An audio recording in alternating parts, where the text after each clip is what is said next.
Before we start the video, I just want to show you guys my cool pajamas that I'm wearing today. Very stylish, I know. You know, my years on YouTube have taught me, if I'm ever gonna go viral again, I need to wear my pajamas in a video. I think YouTube just likes to embarrass me. Either that or it's the sex appeal.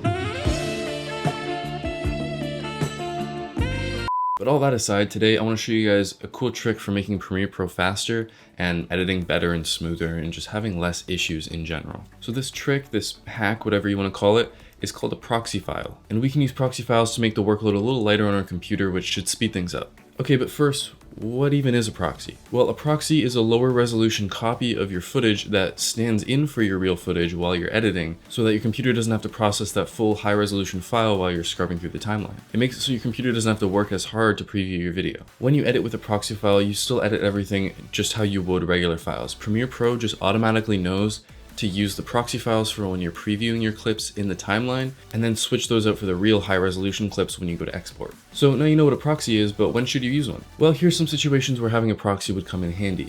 If you were scrubbing through your timeline, playing back footage, and it's very choppy and jittery as you're watching it back, a proxy might help. If you click on the preview resolution in the program monitor and drop it down to a half or a quarter, and you're playing back footage and it's still choppy, a proxy file might help. And just in general, if you're editing any high resolution files, anything 4K or log, and you don't have like a top of the line computer, maybe it's a few years older, it's a little on the slow side, using a proxy file will probably help. Hopefully at this point you've determined whether or not you should try using a proxy. Now I'm going to show you how to make one. So just open Premiere like normal and go to create a new project. In the project settings, go to the ingest tab. Then we're going to check that little box that says ingest and select create proxies from the drop-down menu. Now we have to choose a preset for the file type that the proxies are going to be. What you choose here depends on your workflow, but if you're going for the easiest file type for your computer to play back in your timeline, then you want to use a low resolution ProRes file. The downside is that a ProRes proxy is going to take up more space on your hard drive than an H.264 proxy would, so just keep that in mind. So now we go down to proxy destination. This is where we decide where we want the proxy files to go once they're created. Now if you're not a psychopath and you store all your project files in one folder like a normal person, then just select same as project for proxy destination.